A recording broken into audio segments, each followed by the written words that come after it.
Hello and welcome to News at 6 on Rajya Sabha TV. I'm Ashwarya Kapoor. In the big story of the day, we look at how Shikhar Dhawan's 100 set up another big day win for Team India in the World Cup as they beat South Africa by 130 runs. We also take a look at the developments in Bihar as Nitish Kumar has been sworn in as the Chief Minister of the state for the fourth time. But first up, the headlines. India beat South Africa at Melbourne by 130 runs, bundle out the Proteas for 177 after setting a target of 308. India now almost assured of a place in the quarterfinals. Nitish Kumar sworn in as Chief Minister with the 10 ministers to end months of political uncertainty in Bihar. He has to prove his majority in the Assembly by the 16th of March. Parliamentary Affairs Minister assures parties that all contentious issues would be taken up in the budget session of Parliament starting tomorrow. 6 ordinances to be taken up in the session besides the union budget. And signals of the United States differing, a complete troop pullout from Afghanistan to keep the Taliban at bay. Our top story, it was an easy win in the end for Team India today, thrashing South Africa by 130 runs in a strong display of batting and bowling. The Proteas were bundled out for just 177 runs as they chased a massive total of 308 runs. This victory almost cements India's place in the quarterfinals of the World Cup. He's going to be out of action for and ball to 4 overs today. With every shot and he's gone. Spontaneous celebrations after Team India bowled out the South Africans for just 177 in 40.2 overs. An easy win after all. Their 308-run target nowhere in sight. A second perfect Sunday outing for Team India and of course fans back home and around the world. 100% sure हैं कि हम अपना भारत हमारा ये world cup जीतेगी। आज Africa को हरा के हमने साबित कर दिया कि हम वर्ल्ड कप के पूरे दावेदार हैं और हम वर्ल्ड कप जीतेंगे ही जीतेंगे। महेंद्र सिंह धोनी की कप्तानी में एक नया रिकॉर्ड हासिल किया है महेंद्र सिंह धोनी जी ने। The game itself was a huge draw from the start. India winning the toss and choosing to bat again. A steady start followed by consolidation and a flurry of boundaries. Shikhar Dhawan building on his 73 against Pakistan with a dominant 137. The support he got from Virat Kohli and later Ajinkya Rahane. At one stage, it looked as if India could make it to 330 plus, but they were slowed down with a fine bowling display by Dale Steyn and ended their 50 overs at 307 for 7. Considering the massive task at hand, the South Africans got off to a slow start, though the run rate was equal to India's at the beginning of their innings. The difference lay in regular fall of wickets, dominated by a flurry of run-outs. By the 34th over, 6 of their top men, including Amla, Du Plessis and De Villiers, were back in the pavilion, with the score still short of 150, and it was uphill from there. They did not last long after that, bundled out for 177 in 40.2 overs, a powerful Indian bowling and fielding display too. Shikhar Dhawan, who made a stroke-filled 122, was named man of the match. When a batsman scores a century, it's a great feeling. More than that, it was important that the partnership should have been going big for my team, and that was our plan, and that's what we stick to. India had come to this tournament having lost all games in the run-up. The win against South Africa after the Pakistan victory a week back takes them to the top of their group victors in all their matches so far. Bureau Report, Rajya Sabha TV. All right, away from frenzy, let's put this win in a perspective. Jaydeep Ghosh, who's a senior sports journalist, is with us right now in the studio to put things in perspective for us. Jaydeep, now what an emphatic victory it was today. And India, of course, beating Sri Lanka for the first time in the World Cup. Interestingly, India looked good in all the departments, whether it be bbatting, bowling or even fielding, isn't it? Yeah, it's a pretty phenomenal win considering that South Africa is supposed to be one of the top teams in the World Cup this time. I'm a little surprised that they lost by 130 runs, which is something that we should not be getting carried away with because this, I guess, was one of those days. But yes, our batting has always been strong. Our batting was our strong suit before we went into the World Cup. I'm a little pleasantly surprised with the bowling because I personally am not very confident that this bowling has it in itself to, win big matches consistently. But today they obviously bowled to a plan. They have realized what the limitations are and they're not trying to overreach themselves. They're trying to keep within their limitations and bowl according to the plans that Dhoni is putting up very well, I think. So, look, things are looking good, but it's just been 2 matches, and this whole hype that we're going to win the World Cup, I think, is just a shade premature, but it's a good win for the day. Right, a good win for the day, Jaideep, but also at the same time we look at South Africa. Of course, they're one of the favourites to win this tournament. Where exactly did they go wrong? Because I think I've never seen Proteas really fielding the way they did today, isn't it? Yeah, the fielding was a little suspect, which is a little surprising because, I mean, the way they started, the way AB de Villiers started with Rohit Sharma's run out, I would have thought that that should have lifted the fielding, but it seemed to crack a little under the assault because India didn't go hammer and tongs. They did not start attacking from the top, which is something that maybe the South Africans were anticipating and were not quite prepared for, the way that India slowly started creating the partnerships. And, you know, the whole tactic has changed. It's not like that you start hammering from the top. It's now the last 15 overs that have become more important. And once the partnership between Kohli and Shikhar Dhawan started flourishing, I think they just got a little hassled, I would say would be the right word, and a little flustered by the way these two were playing. And the wickets weren't coming, and it was a big partnership, and then Rahane and Dhawan were in another very good partnership. So I guess they fell a little under pressure, and South Africans have never been mentally very strong, so I guess that always works against them. And Jaideep, how important do you think the toss was? Because as we know that India are not as good as chasing, they're probably better at setting up good targets and then making sure that the team is all out. Well, I think the toss is always vital because anywhere you play, irrespective of how much the pitch changes or not, if you've got a 300 plus score to defend, then mentally you're already one up on your opposition, because however good the batting side is on the opposition side, 300 runs is not easy. I mean, irrespective of how well the game has evolved and how much people are scoring, how fast they're scoring, chasing 300 is always a big deal. So putting the runs on the board is always important, and I think winning the toss and batting first seems to be India's new tactic. Especially given that the batting is supposed to be the stronger of the two, between the batting and the bowling.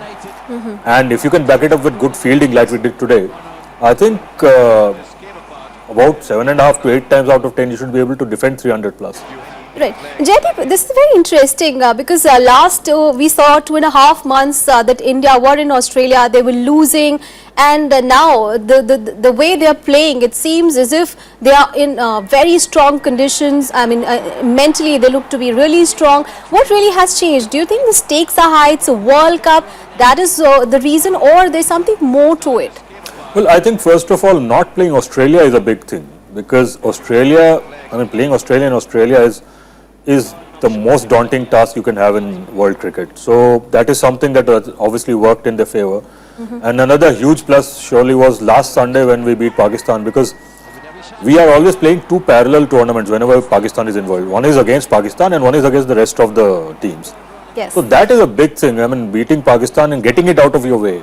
You're mentally absolutely relaxed after that, because the whole mindset is that if you're beaten Pakistan after that, whether you win or not, becomes a little academic. So that gives you a lot of confidence. Plus, I think the little break they had between the end of the tri-series that we didn't make the final of, where England and Australia played the final, that gave them about, I think, a week to 10 days of time to just walk out of cricket, not think about cricket, think about other things, and start with a fresh mind. I think that has really worked very well for them. Right. And obviously, right now, India look to be really strong in their group. Do you think what really India should look forward to, because they're almost assured of a place in the quarterfinals? What is that they really need to take care of? Of course, the bowling part is one worry that has been said, that they're probably not as good at bowling as they are in the batting department. What are the other things that India really needs to look at? Well, one thing I think that they really have to address is how they cultivate the innings in the last, say, 8 to 10 overs. Because even against Pakistan and even in this match, they were about 260 for 2 after 39-40 overs. And at the end of the innings, you are 307 for 8 or something. Which means that you've lost 6-7 wickets in the gap of about 7-8 overs. And not scored so many runs. And the same thing happened with the Pakistan match also. We were looking very good for 330. both matches, today and last Sunday, we're looking at least good enough for 330. We never got beyond 310, which today worked out fine. It will work out fine the other day also. But these 5-6 runs can be crucial in a really tight match. True. And it's not going to happen that the Indian bowling is going to bowl out the opposition for 150, 160 every time. True. So obviously that is something that you need to address. And I think as a professional side, you'd like to first ensure that you made the quarterfinals. After that, you can do some experiments, play the bench players, give them a little bit of an outing. But first, you have to sort out that you have won enough number of matches so that your quarterfinal is absolutely reserved and preferably top of the table. All right, Jaideep, thank you so much for joining us and putting things in perspective for all of us. Thank you so much. And at the ICC World Cup, in the other match, Mahila Jayawardene's ton helped Sri Lanka avoid a major World Cup upset as they beat Afghanistan by 4 wickets in the Group A match today. Tournament debutants Afghanistan were bowled out for 232 runs in 49.2 overs. Asghar Stanikzai top scored for Afghanistan with 54 runs. Again, very clever. Oh, there we go. That's Jayawardene.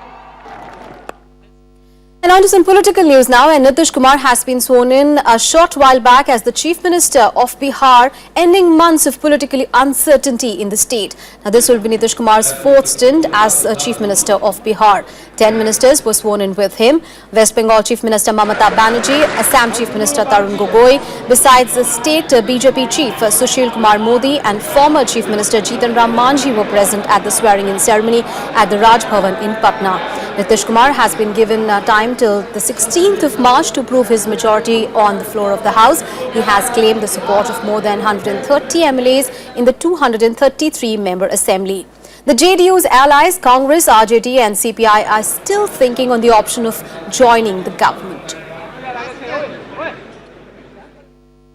And the government assured opposition parties today that issues raised by them will be discussed during the budget session that starts on Monday. The ordinance on land acquisition bill remains a contentious issue between the two sides, with the government hopeful of getting a nod from Parliament on all 6 ordinances issued after the winter session. The government convened an all-party meeting ahead of the budget session on Monday. Parliamentary Affairs Minister Venkaiah Naidu assured the opposition of a discussion on all issues raised by them. The Prime Minister appealed for smooth functioning of Parliament during the budget session. The Prime Minister said, country and people are keenly watching proceedings in both the houses. PM also noted that it is the collective responsibility of all the political parties to make effective use of Parliament to help the common man meet his aspirations. The opposition, however, was in no mood to let go of the issue of ordinance on land acquisition bill. The issues and the laws and ordinances which will help the people of our country will definitely support. But at the same time, the ordinances so promulgated and the bills which are not for the good of the people, particularly for the farmers and for the downtrodden people of our country. So we are not going to support any such ordinance or bill. वो ordinance तो सब गलत मानते ही हम, लेकिन ये तो हमारे देश का निवाला है, इस पर उन्होंने हाथ डाल दिया और उनको जिस तरह से बहुमत मिलने के बाद ये जिस तरह उनके खेतों को छीनना चाहता है, इसकी लड़ाई जो है उन्होंने कल्पना भी नहीं की वैसी लड़ाई होगी. Hoping that most of the ordinances will get approval from Parliament, the government also tried to explain its stand on the contentious issue of ordinance on land acquisition. The minister concerned has held extensive consultations with various stakeholders including the states. On states cutting across political differences, many of them wanted changes to enable quick acquisition of land. Informed the honourable members, the government will address the issues raised by the opposition during the discussion on ordinances being converted into bills. The opposition also lined up several other issues to be raised during budget session, including atrocities against women, agrarian crisis, Vyapam scam, attacks on churches and petroleum ministry espionage case.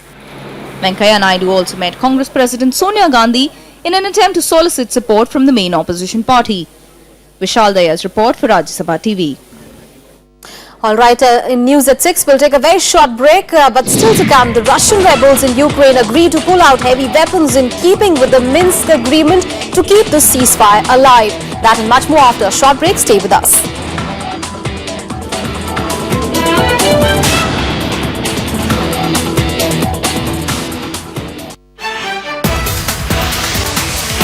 Hello and welcome to India's World. For us in the Arab world, we see the American Obama president has killed more than George Bush. What Mr. President Obama is doing is he's just clearing the ground for further for his domestic audience. And secondly, don't forget that his term is just short of 2 years. ISIS poses attractions for some Muslims, particularly in parts of Southwest Asia. Watched the experts debate the United States' planned offensive on the Islamic State in India's World, only on Rajya Sabha television.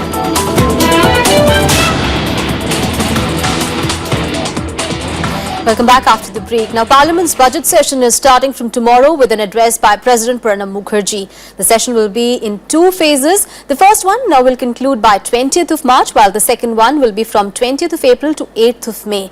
The government will take up as many as 44 items of business. The rail budget will be presented on 26th of February, the economic survey on 27th, and the union budget on 28th of February. Along with the rail budget, the economic survey and the union budget, the budget session could see at least 7 new bills. These will include the finance bill and the 6 ordinances that are waiting to be transferred into laws. Among these are the land acquisition bill, the insurance bill, the coal mines bill, and a bill on mineral mining. Also pending are 3 to 7 bills which were in various states of progress in the last session. The Lok Sabha will take up the Constitution Amendment Bill relating to the implementation of the Goods and Services Tax regime, the Lokpal and Lokayukt Act and related amendments, the Repealing and Amending Bill 2014. The Rajya Sabha will consider the Companies Amendment Bill 2014, Premises Eviction of Unauthorized Occupants Amendments Bill 2014, the Regional Rural Banks Amendments Bill 2014, Payments and Settlement Systems Amendment Bill 2014, Anti-Corruption Bill 2013 and the Constitution Schedule Caste Order 2014. On 16th of February, Parliamentary Affairs Minister Venkaiah Naidu held a meeting with various ministries to review the government's preparedness for the session. He also pushed the various ministries to be ready with the bills that will replace then ordinances. The BJP says it won't step back on this. Rajya Sabha में majority नहीं है, ये अलग विषय है, मगर इस पे सरकार एक कॉन्स्टिट्यूशनल वे से सोचेगी कि किस प्रकार से सभी पार्टियों को कॉन्फिडेंस में लेकर हम आगे बढ़ें। जहाँ तक सरकार के मनसा का सवाल है, वो बिल्कुल इंटेंशन क्लियर है कि हमें जो बिल्स देश को आगे बढ़ाते हैं, जो कानून देश को आगे बढ़ाते हैं, उन कानूनों को जरूर लाना है, क्योंकि सबका साथ और सबका विकास यही हमारा ध्येय है। The opposition has of course expressed its disappointment with the government on taking the ordinance route. The opposition feels it's an issue that could enforce unity within its ranks. Coming budget session, we will have to see. There are issues which can bring parties in opposition to come together. Almost all parties in opposition, they are opposed to the ordinances. The Congress has already expressed its opposition to the ordinance on the Land Acquisition Act. The left parties and the Trinamool Congress are also up against it. Shyam Sundar's report for Rajya Sabha TV. And to coincide with the beginning of the budget session of Parliament, social activist Anna Hazare is to begin his 2-day agitation against alleged anti-farmer amendments in the Land Acquisition Act. The Congress is also to protest against the promulgation of the ordinance. Anna Hazare is set to start another agitation. He'll arrive in Delhi on Monday to take on the government again. Anna had participated in farmers' agitation in Palwal in Haryana. A farmers' protest march from Palwal will arrive in the capital this week. Hazare said he is open to the Aam Aadmi Party chief Arvind Kejriwal and Kiran Bedi joining the protest, though he will not share the stage with them. जनता भी अपना आंदोलन जारी रखेगी, वो जनता का हक है। पहली बात यह है कि कानून जब बना था तो आपने ऐसे ऑर्डिनेंस क्यों निकाला जो किसानों पर अन्याय करने वाला? आज जो कानून बना है 2013 का, उस कानून में और भी अच्छी बातें क्या कर सकते हैं किसान के लिए वो सोचो ना। On December 29th last year, the government had recommended promulgation of an ordinance making significant changes in the Land Acquisition Act. This included removal of consent clause for acquiring land for 5 areas of industrial corridors, PPP projects, rural infrastructure, affordable housing and defence. The Congress party is also to stage a protest against the ordinance. The land ordinance, the land acquisition ordinance is an inflection point, is an ideological inflection point. Those who oppose it are for the farmers, for the poor people in this country, and those who have brought the ordinance represent the interests of the corporates, of the crony capitalists, of the uppermost strata of Indian society. And when the Congress opposed this land acquisition ordinance, it was on a matter of principle. The government had claimed the purpose of the ordinance was to improve ease of doing business, so any change of plan now could be seen as a climb down on its reforms agenda. The legislation could be one of the dominant factors of the session ahead. Bureau Report, Rajya Sabha Television. And now to some international news. In the United States may slow down the pulling out of troops from Afghanistan to keep Taliban at bay. US Defense Secretary Ashton Carter declared this in a joint news conference with Afghan President Ashraf Ghani in Kabul. Earlier, Ghani had asked US President Barack Obama to re-examine the withdrawal plan. Just 4 days after taking charge as the new Defense Secretary, Ashton Carter made his maiden visit to Afghanistan on Saturday, negotiating new options on withdrawal of troops. Our priority now is to make sure this progress sticks. That is why President Obama is considering a number of options to reinforce our support for President Ghani's security strategy, including possible changes to the timeline for our drawdown of U.S. troops. Obama is considering a request from Afghan President Ashraf Ghani to re-examine the withdrawal plans to ensure Afghan security. Ashraf Ghani said that US-Afghan relationship will remain solid. As the Secretary just indicated, our relationship is not defined by the number of troops, but by the comprehensive nature of the partnership. Within this, I'm very gratified that we have predictability regarding 2015. Under the current action plan, the US ended its combat role in Afghanistan in December 2014. At the beginning of 2015, nearly 11,000 troops stayed back for training and support roles. In 2016, they were expected to drop up to 5,500 troops, which by 2017 will be scaled down to what officials described as a normal embassy security contingent. But with a rising Taliban threat, the US troops might stay back a little longer. Bureau Report, Rajya Sabha TV. Meanwhile, in a major breakthrough, the warring sides in eastern Ukraine agreed to pull out heavy weapons from the front line. A Russian representative involved in implementing the truce said that the separatists signed the orders to complete the withdrawal over the next 2 weeks. Significantly, this comes as Ukraine and the separatists exchanged 191 prisoners, which was a key point in the Minsk ceasefire deal. And the upcoming union budget could see a special mention for people in the skills sector. With its focus on Make in India, hopes are high that along with the skill development, the government will have more clarity on how it plans to link it to job creation. Take a look.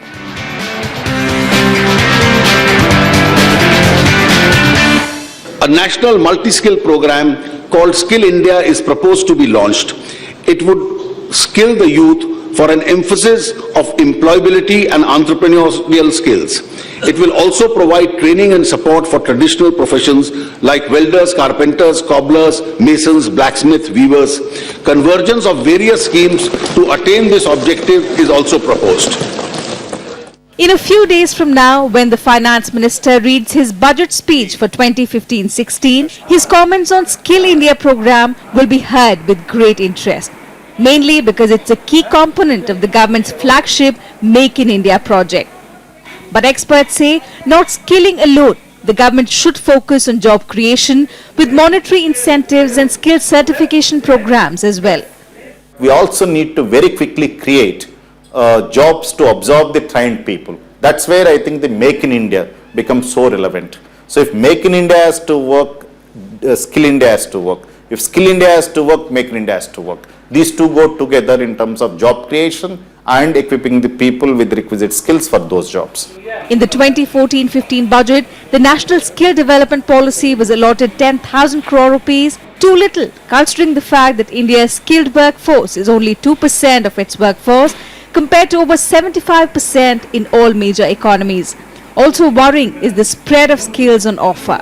Professionals in the field say that not only basic computer courses, India needs people with the required abilities in other fields like construction and engineering as well. In 2008, where we had a skilling capacity of 3.1 million, this year the skilling capacity could go up to 1.05 crores. The other thing that you will see is that there's a very close interlinkages and a whole ecosystem is being created to provide industry-led standards through the sector skill councils. ये जिम्मेवारी मुझे मिलने के पश्चात मैंने इसमें अध्ययन का कार्य प्रारंभ किया है और ऐसा लक्ष्य है कि अगले 5 वर्षों में कम से कम 250 मिलियन नौजवानों को प्रशिक्षण दिया जाए. Instead of opening training centers directly, the government plans to partner with private firms to implement its program. The government plans to open 1,500 to 2,000 training institutes in next 2 years at a cost of rupees 1,500 to 2,000 crores, well within the budget allocation of Rural Livelihood Mission. National Policy on Skill Development 2009 had set a target for skilling 500 million persons by the year 2020. The Modi government wants to move much further ahead. And in order to do this, it plans to reduce the gap between educational institutions and the labour market. The budget is expected to indicate how it plans to achieve this. Anshu J. Singh, Rajya Sabha TV.